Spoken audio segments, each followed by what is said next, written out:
Selamat petang dan salam sejahtera kepada saudara dan saudari sekalian.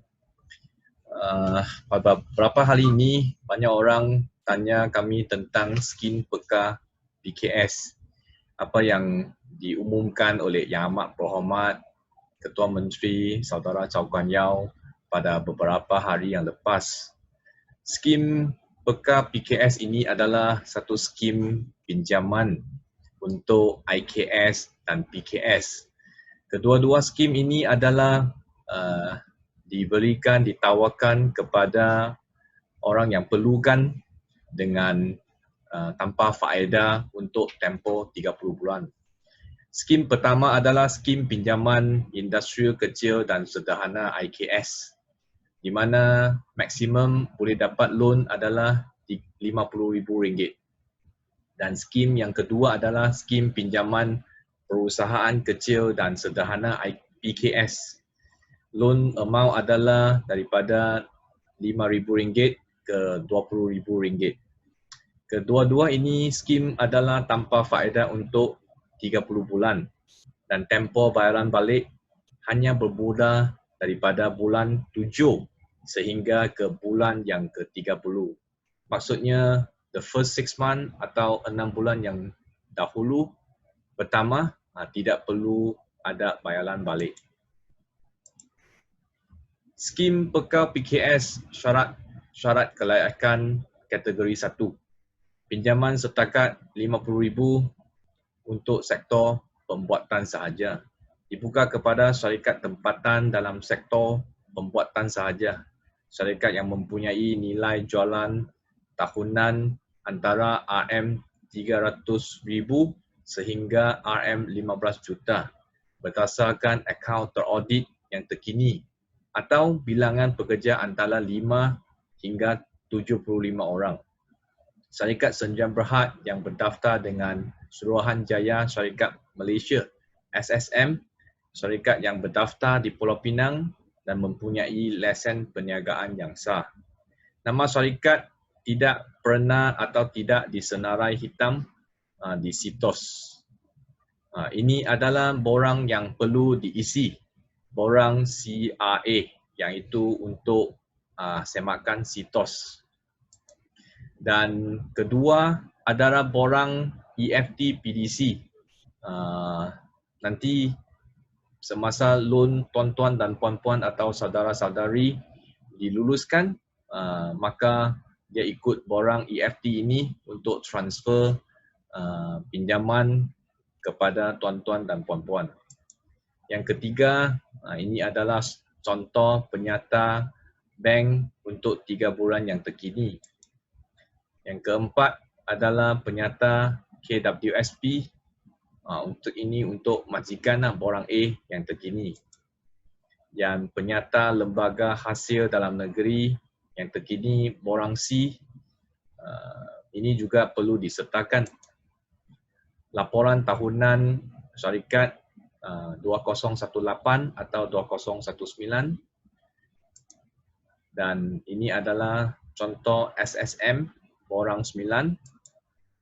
Dan ini adalah banyak orang yang tanya, adakah lesen PBT itu wajib?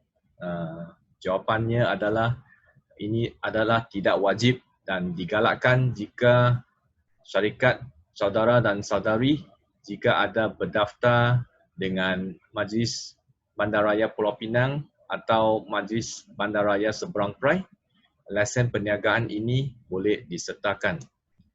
Untuk skim peka PKS kategori 2, pinjaman daripada RM5,000 ke RM20,000 dibuka kepada semua syarikat perniagaan tempatan dalam pelbagai sektor perniagaan. Contoh kedai runcit, restoran dan banyak lagi perniagaan. Syarikat atau perniagaan yang mempunyai nilai jualan tahunan maksimum RM15 juta, akaun beraudit yang terkini atau bilangan pekerja sehingga 75 orang. Syarikat Sendian Berhad atau pemilik perniagaan, pemilikan tunggal atau perkongsian yang berdaftar dengan SSM, syarikat Sunia Berhad atau pemilik peniaga yang berdaftar di Pulau Pinang dan mempunyai lesen perniagaan yang sah. So sama juga nama syarikat atau pemilik tidak pernah disenarai hitam oleh SITOS. Ini adalah dokumen-dokumen yang pernah saya bentangkan tadi. Sama juga. Dan banyak orang tanya apa itu kegunaan borang PDPA. Borang PDPA ini adalah untuk memberi persetujuan kepada PDC untuk menggunakan data peribadi yang telah anda diberikan seperti nama, kad pengenalan, alamat dalam untuk tujuan skim peka IKS. Dan borang CRA tadi pula digunakan untuk membuat calian dalam sistem SITOS berkenaan dengan status kredit saudara dan saudari.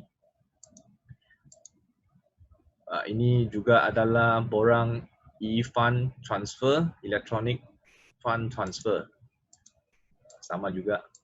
Dan soalan yang kelak dibangkit, tuan-tuan dan puan-puan boleh semak di laman web PDC www.pdc.gov.my.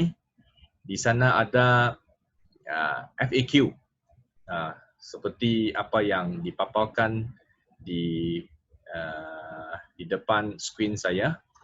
Bagaimana saya hendak membuat permohonan skim peka PKS. Anda perlu membuka laman web rasmi PDC dan tidak perlu pergi ke pejabat PDC.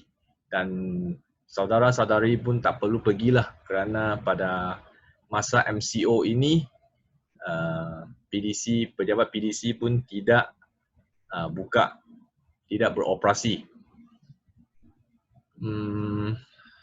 Untuk FAQ yang selalu kami dapat tanya adalah bagaimana kita tahu status permohonan. Status permohonan akan dimaklum melalui email dalam masa 1 bulan. Dan FAQ yang lain seperti adakah pihak PDC akan membuat temu bual dengan pemohon? Jawapannya adalah tidaklah. Dan yang lagi satu soalan adalah tentang lesen MBPP dan MBSP adalah wajibkah? So seperti apa yang tadi saya sebut, ini adalah tidak wajib. Dan bolehkah saya hantar permohonan beberapa kali dengan menggunakan nombor SSM yang sama? Jawapannya adalah tidak. Sebuah syarikat hanya boleh memohon sekali sahaja. Dan bolehkah saya semak status permohonan saya secara online? Tidaklah. Ini adalah jawapannya akan dimaklumkan melalui email dalam tempoh sebulan sahaja. Ini adalah maklumat-maklumat yang saya ingin kongsikan kepada saudara-saudari pada petang ini. Baru-baru tadi kita dapat mendengar pengumuman live daripada Perdana Menteri. MCO ini akan extend lagi 14 hari kepada 28 April. So haraplah saudara-saudari duduk di rumah, jangan pergi ke mana-mana. So untuk kita bersatu padu untuk melawan COVID-19 ini. Sekian, terima kasih.